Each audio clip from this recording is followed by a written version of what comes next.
Saya lanjutkan. Yang kedua adalah tentang pengumpulan data dan teknik sampling.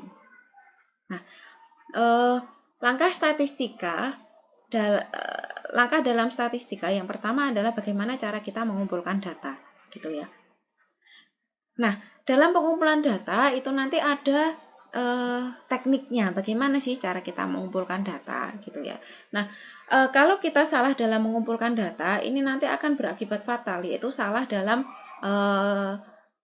kita melakukan analisis data juga. Gitu. Nah, dalam pengumpulan data dan teknik sampling ini nanti kita akan belajar tentang metode pengumpulan data, populasi dan sampel, macam-macam sampel, bias sampel, dan juga kesalahan sampel atau sampling error. Nah, di sini yang pertama adalah metode pengumpulan data. Bagaimana cara kita melakukan pengumpulan data, gitu ya. Nah, dalam statistik untuk mengumpulkan data di sini ada dengan cara sensus dan dengan cara sampling. Gitu.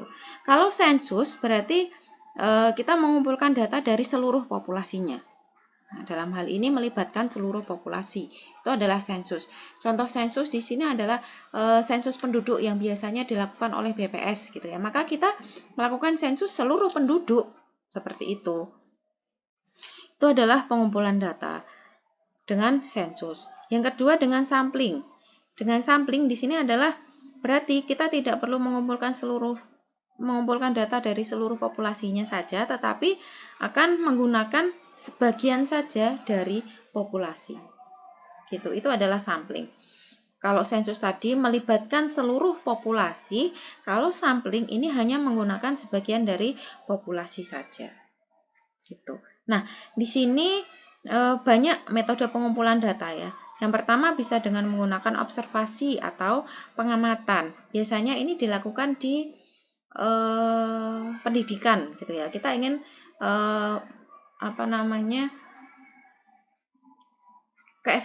kita akan melakukan penelitian tentang keefektifan metode pembelajaran gitu ya. Maka untuk memperoleh datanya kita bisa menggunakan sebuah observasi atau pengamatan. Kita mengamati langsung gitu. Kemudian yang kedua, kita bisa mengumpulkan data dengan cara percobaan atau eksperimen. Nah, percobaan atau eksperimen ini biasanya digunakan di dunia kesehatan. Melakukan sebuah percobaan atau eksperimen dengan menggunakan sebuah objek, misalkan dengan menggunakan media tikus atau di dunia pertanian itu juga menggunakan sebuah percobaan atau eksperimen. Kita langsung melakukan sebuah percobaan atau eksperimen. Yang ketiga, metode pengumpulan data ini bisa dengan menggunakan wawancara. Kita bisa mengumpulkan data dengan wawancara. Kemudian pengumpulan data yang terakhir, ini yang paling sering digunakan, yaitu dengan menggunakan sebuah kuesioner. Seperti itu. Nah, tadi kita sudah membahas dalam statistika ada istilah populasi dan sampel, gitu ya. Yang dimaksud dengan populasi di sini adalah sekelompok unit atau objek penelitian yang memiliki karakteristik tertentu atau keseluruhan yang menjadi objek pengamatan kita, objek penelitian kita, gitu. Kemudian sampel di sini adalah bagian dari populasi yang akan diteliti yang dianggap dapat mewakili keseluruhan populasi. Jadi sampel itu sebagian dari populasi yang akan kita teliti yang dianggap dapat mewakili keseluruhan populasinya. Nah, di sini di dalam statistik itu lebih disarankan untuk menggunakan sebuah sampel. Tidak disarankan mengambil seluruh populasinya saja. Di sini ada beberapa alasan dalam pengambilan sampel. Di sini ada murah, cepat, akurat, mengurangi efek samping, dan mengurangi kemungkinan perubahan jumlah populasinya. Nah, jadi kalau kita mengamati seluruh populasi, ada kemungkinan jumlah populasinya nanti berubah seperti itu. Maka itu sangat berpengaruh sekali dalam pengambilan data kita. Akan tetapi kalau kita hanya mengambil sampel saja, maka perubahan dalam jumlah populasi tidak akan berpengaruh karena kita sudah mengambil sampelnya seperti itu. Nah, di sini tadi apabila kita hanya mengambil sampel saja, maka ada teknik sampel yang harus kita pilih gitu. Nah, di sini ada beberapa teknik sampel, teknik sampling yang biasanya sering digunakan.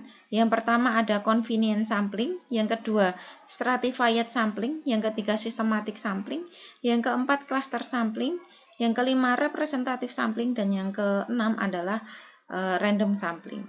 Nah, yang pertama convenient sampling. Convenient sampling ini adalah siapa yang kita temui itu yang bisa kita jadikan sebagai sampel. Gitu. Jadi siapa saja yang kita temui di area populasi yang akan kita gunakan itu bisa kita jadikan sebagai sampel. Itu disebut dengan convenient sampling. Yang kedua, stratified sampling. Stratified sampling di sini apabila populasinya berupa strata. Strata di sini misalkan kita ingin populasinya adalah seluruh siswa di SMP X gitu. Nah, di SMP itu kan ada stratanya, kelas 1, kelas 2, kelas 3, seperti itu. Maka kita nanti menggunakan stratified sampling. Yang ketiga ada systematic sampling. Systematic sampling ini adalah sampling yang sistematik. Contohnya misalkan kita ingin mengambil sampel di sebuah perumahan gitu ya. Maka nanti kita bisa menggunakan systematic sampling ini. Sampel pertama kita mengambil perumahan yang pertama, yang paling pojok sebelah kiri misalkan. Kemudian sampling yang kedua, kita nanti akan selang 3 rumah. Kita jadikan sampel yang kedua. Selang 3 rumah lagi, itu nanti sampel yang ketiga dan seterusnya. Itu adalah systematic sampling. Yang keempat adalah cluster sampling. Cluster sampling ini apabila populasinya berupa cluster-cluster. Kita ingin mengamati populasinya adalah seluruh penduduk di Kabupaten Bojonegoro. Sedangkan Kabupaten Bojonegoro ini terdiri dari banyak kecamatan gitu ya. Maka kita bisa mengambil sampelnya dengan menggunakan cluster sampling. Kemudian representative sampling. Representative sampling ini hampir sama dengan convenient sampling. Jadi apabila jumlah sampel yang kita ambil nanti sudah memenuhi, maka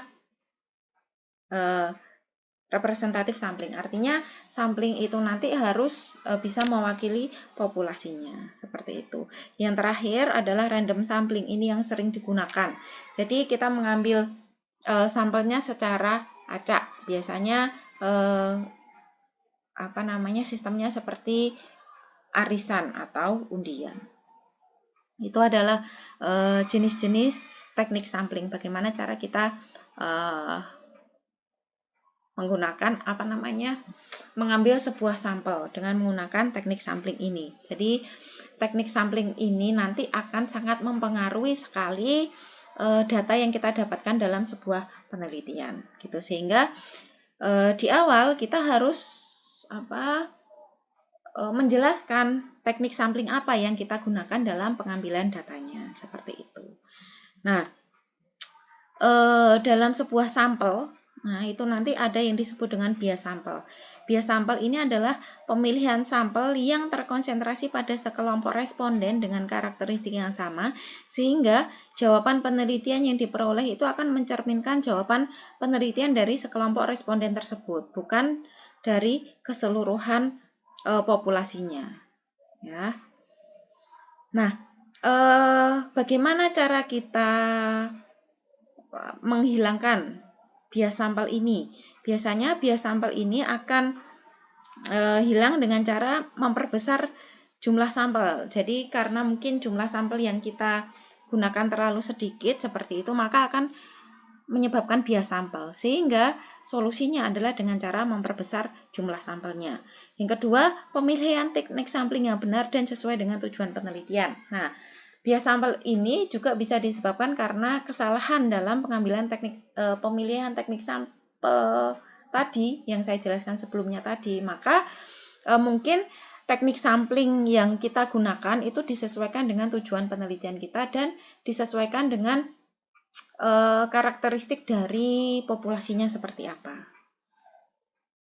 Kemudian yang ketiga, dengan cara menghindari subjektivitas dalam penelitian. Seperti itu. Kemudian ada istilah kesalahan sampel atau sampling error.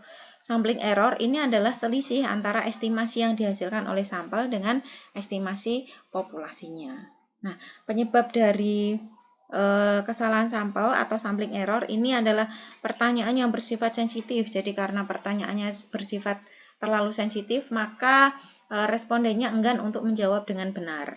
Seperti itu. Biasanya akan lebih cenderung untuk berbohong karena pertanyaannya lebih sensitif. Yang kedua, kurangnya respon dari kelompok tertentu. Nah, biasanya ketika kita melakukan survei itu biasanya orang-orang sudah malas duluan gitu ya. Maka bagaimana cara kita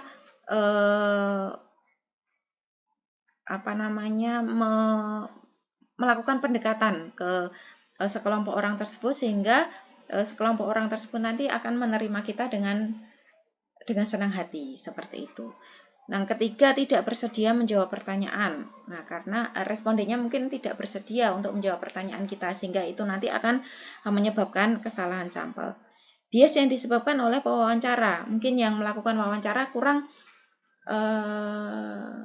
memahami dari pertanyaannya, seperti itu, sehingga jawaban dari respondennya itu juga tidak sesuai dengan pertanyaan yang diajukan, seperti itu.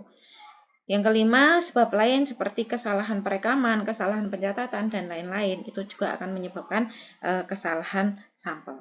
Nah, gitu ya. Nah, karena ini nanti dalam sampel itu bisa menyebabkan bias sampel maupun sampling error, seperti itu, maka apabila data yang kita gunakan itu adalah data primer, tadi sudah saya jelaskan di awal apa yang disebut dengan data primer, yaitu data yang diambil langsung dari sumbernya gitu ya.